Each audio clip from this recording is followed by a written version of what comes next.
UP के कौशाम्बी जिले में सिराथू विधानसभा से समाजवादी पार्टी की प्रत्याशी पल्लवी पटेल ने पुलिस पर उत्पीड़न किए जाने का आरोप लगाया। उन्होंने बीजेपी प्रत्याशी को इसका जिम्मेदार ठहराया है। दरअसल शनिवार की शाम वह सिराथू विधानसभा क्षेत्र के विजयपुर गांव में एक कार्यकर्ता बीमार होने की सूचना पर उसके घर पहुंची थी।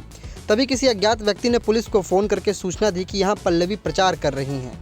सपा प्रत्याशी का आरोप है कि मौके पर पहुंचे सिराथू सीओ योगेंद्र कृष्ण नारायण ने उनकी गाड़ी की तलाशी कराई।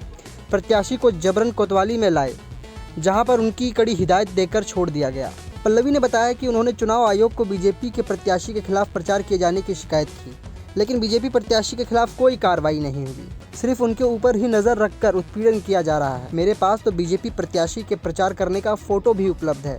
वह सैकड़ों लोगों के बीच हाथ जोड़कर वोट मांगते नजर आ रहे हैं। प्रत्याशी पल्लवी पटेल ने मीडिया में बयान जारी कर कहा कि इस समय बीजेपी और उनके प्रत्याशी अपना आपा खो चुके हैं। उनको समझ में नहीं आ रहा कि आचार संहिता अगर हमारे लिए है तो उनके लिए भी है। वह एक जिम्मेदार नागरिक हैं। आज समाज के कार्यकर्ता के घर उनकी तबीयत खराब होने के चलते मिलने गई, वो भी पैदल मिलने गई थी। वहाँ सिराथू सीओ आ गए, मेरी गाड़ी खिंचवाई और ले जाकर थाने में तलाशी कराई। उन्होंने चुनाव आयोग से सवाल पूछा कि क्या सिर्फ सिराथू में कानून उनके लिए ही है, जबकि बीजेपी के उम्मीदवार गाड़ियों का काफिला लेकर चुनाव प्रचार कर रहे हैं। उनके ऊपर कोई कार्रवाई नहीं हो रही। सिराथू सीओ योगेंद्र कृष्ण नारायण ने बताया, सैनी थाना अंतर्गत विजयपुर गांव में एक सूचना प्राप्त हुई, जिसमें प्रत्याशी डॉक्टर पल्लवी पटेल द्वारा गाड़ियों के काफिले के माध्यम से प्रचार किया जा रहा है।